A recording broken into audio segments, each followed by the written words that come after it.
Welcome to Amir Shakti 5858 War and Love Reports. I am Amir Goodman.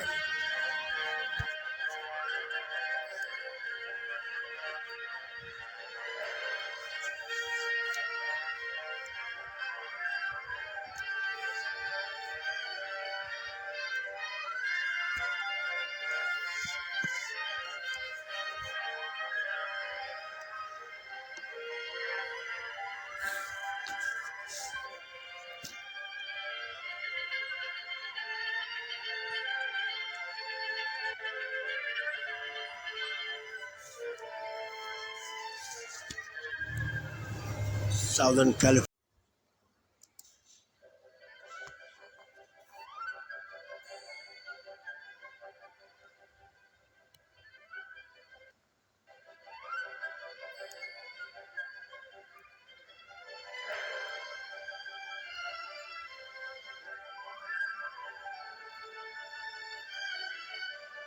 Today's CBS headlines. Former President Trump just surrendered in the notorious Fulton County Jail in Atlanta.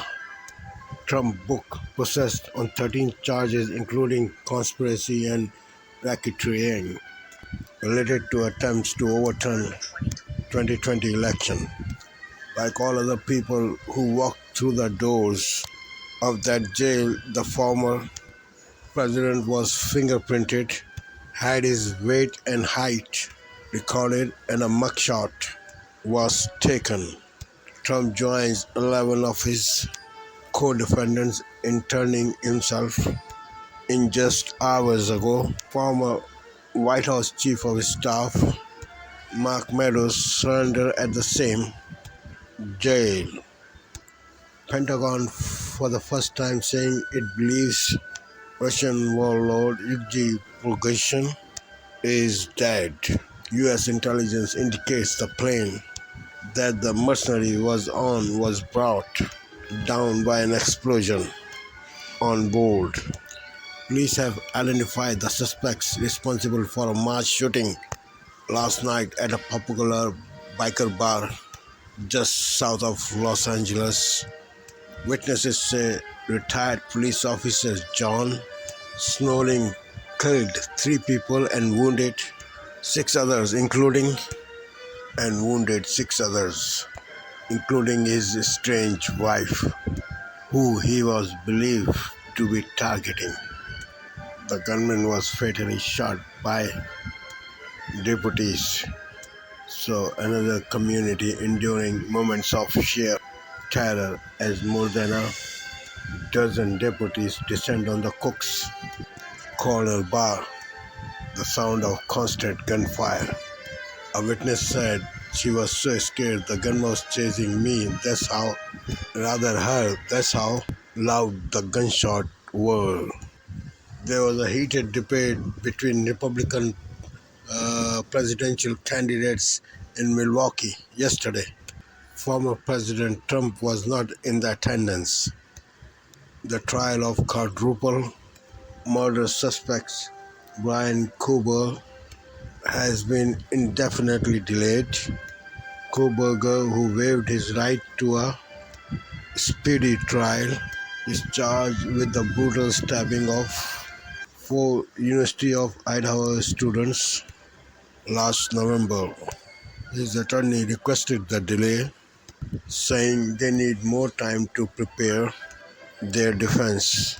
Koberger has pleaded not guilty. Now, the County of Maui filed a lawsuit against the Hawaiian Electric Company, alleging the utility's neglect caused the deadliest wildfire in the U.S. in more than a century. Divers are scouring a 4-mile stretch of water off Lahaina, searching for any human remains. Scores of the people jumped into the water to escape the fast-moving fire on August 8th. Not everyone made it out. Japan started releasing treated radioactive wastewater from the Fukushima nuclear plant disaster into the Pacific. Now a report on bison, the icon of West America. 60 million bisons once roamed North America. There are efforts going on to reintroduce this majestic animal to Native American territory. A young child playing in shallow water is bitten by a shark in North Carolina. He was treated in hospital and was released. Subway, the giant sandwich chain, is about to be sold. The price tag, nearly $10 billion. That's according to Wall Street Journal. The buyer, Work Capital, a private equity firm that owns fast food outlets like Dunkin's and Arby's. Subway has some 37,000 stores in 100 countries. The new owner plans to update and expand the menu. Now, some incredible images that are truly out of this world. Take a look at this historic touchdown of India's robotic lander on the surface of the moon. India joined the United States, Russia, China as the only countries to achieve this milestone. But they did one better. The Indian spacecraft was the first ever to land near the lunar South Pole, thought to be home for frozen water deposits. Scientists believe these water deposits can be converted to drinking water or rocket fuel for future missions.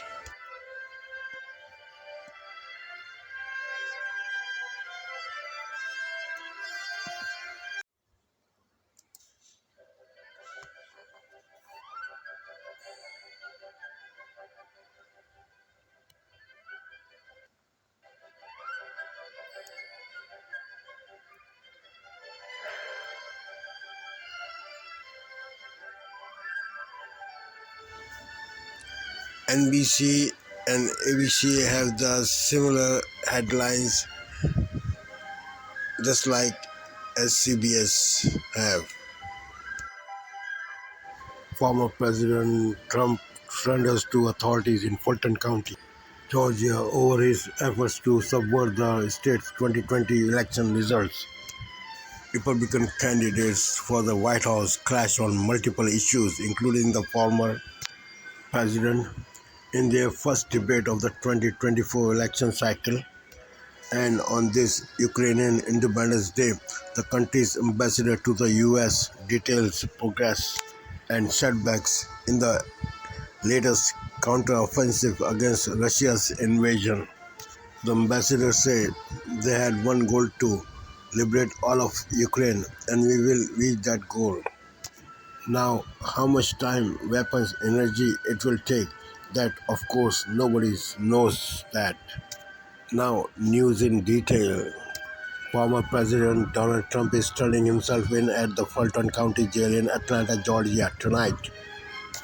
He faces 13 felony counts tied to the attempts to overturn the state's 2020 election result. It's the fourth time this year that Mr. Trump has faced criminal charges. A couple dozen of his supporters gather outside the jail as the former president made his way from his Bedminster, New Jersey golf club to Atlanta. On this, we have a report from Sam Ginglas of Public Radio. He is talking with Geoff Bennett of PBS NewsHour. So, Sam, walk us through what the former president will experience as he surrenders himself and is booked at that jail behind you. Jeff, the former president is expected to have his mugshot taken, to have fingerprints, and he won't actually be in this facility very long, we expect. That's because earlier this week, his lawyers negotiated a $200,000 bond, so he probably won't be inside for very long before we see the motorcade come out down the street and head back to the airport. Earlier today, Donald Trump shook up his Georgia legal defense team. Why? What does his new attorney, Stephen Sato, what does he bring to the team? This new attorney is well known in the Atlanta criminal defense community. He is an expert at defending RICO cases. That's these broad racketeering cases that really forms the framework of District Attorney Fani Willis's case here in Fulton County. He has represented some famous clients in the past, like Usher and T.I., and really brings that experience with running a high-profile case like we'll have here in Fulton County. Sam, two of the Georgia co-defendants in this case, Mark Meadows and Jeffrey Clark, tried to have this state case moved to the federal court on the grounds that they were federal officials when these acts were committed. But the judge in this case rejected that argument. And in fact, Mark Meadows was among those who surrendered and was booked today. What comes next on that front? Yeah, so the judge rejected their argument to basically postpone them having to surrender themselves while that argument plays out. There's a hearing scheduled on Monday in federal court to determine whether it can be moved out of state court and into federal court.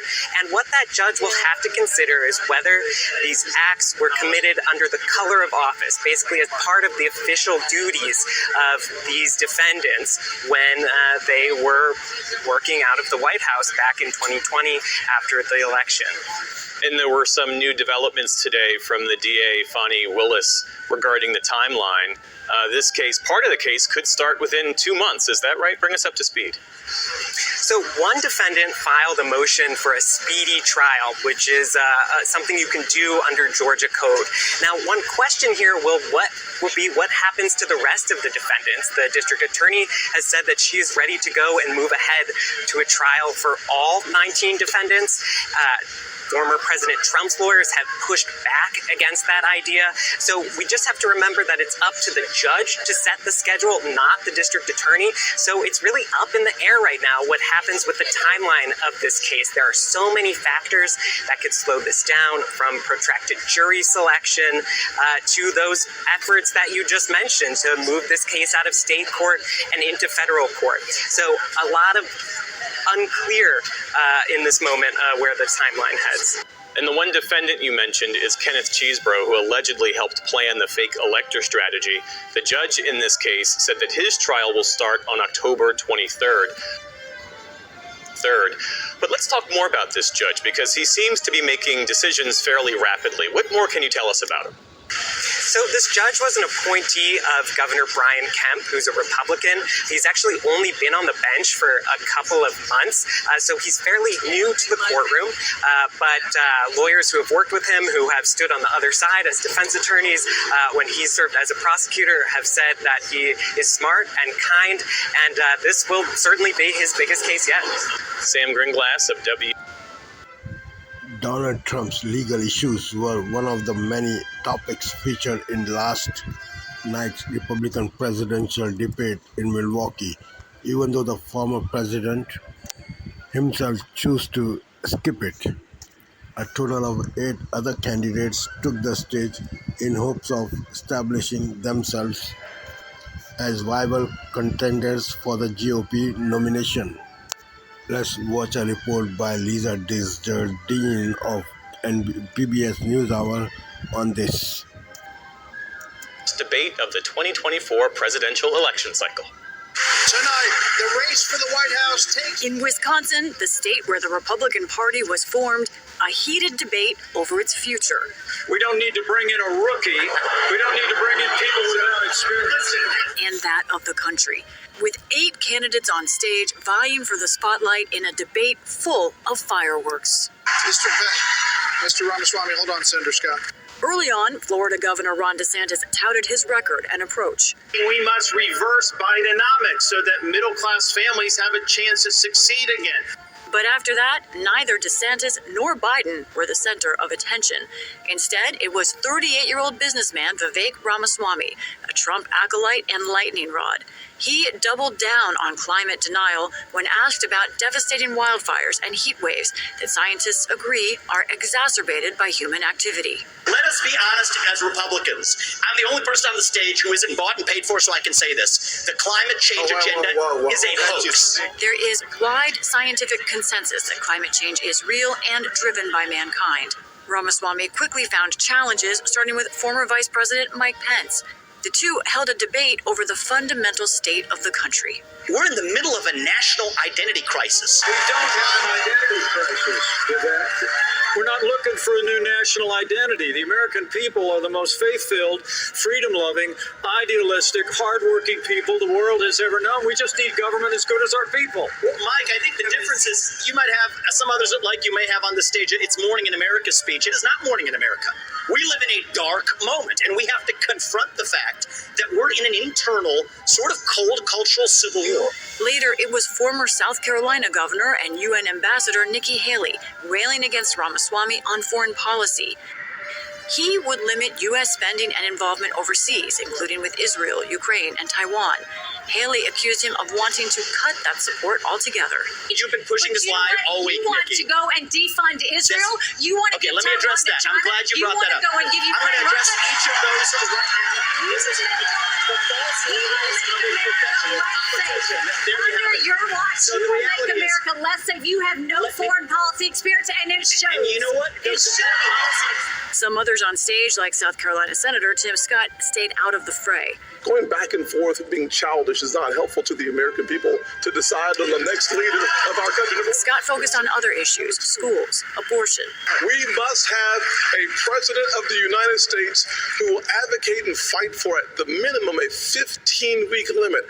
How and if to push for a national abortion ban was a flashpoint, as in this exchange between Haley and Pence. But when you're talking about a federal ban, be honest with the American people. Don't make women feel like they have to decide on this issue when you know we don't have 60 Senate votes in the House. 70% of the American people support legislation But to ban 70% of abortion the after a Senate baby's does capable. not. As those 8 hopefuls debated, frontrunner Donald Trump was absent but aiming for the same viewers with an interview posted on social media. And I'm saying, do I sit there for an hour or 2 hours, whatever it's going to be, and get harassed by people that shouldn't even be running for president? And back in Milwaukee, of course, the debate about Trump was woven in. If former President Trump is convicted in a court of law, would you still support him as your party's choice? Please raise your hand if you would. All but Christie and former Arkansas Governor Asa Hutchinson raised their hands. I'm not going to support somebody who's been convicted of a serious felony. Here's the bottom line. Someone's got to stop normalizing this conduct. And, this is the great thing about this country. Booing is allowed, but it doesn't change the truth. Thank you, Lisa Desjardins, for this report.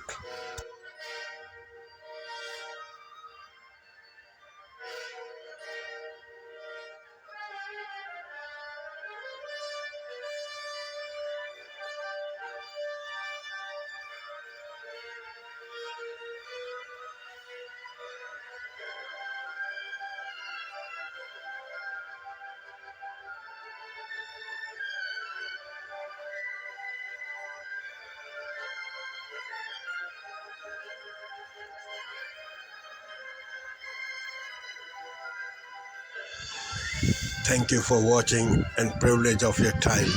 This is Amir Shakil 5858. I am Amir Goodman. Have a good life.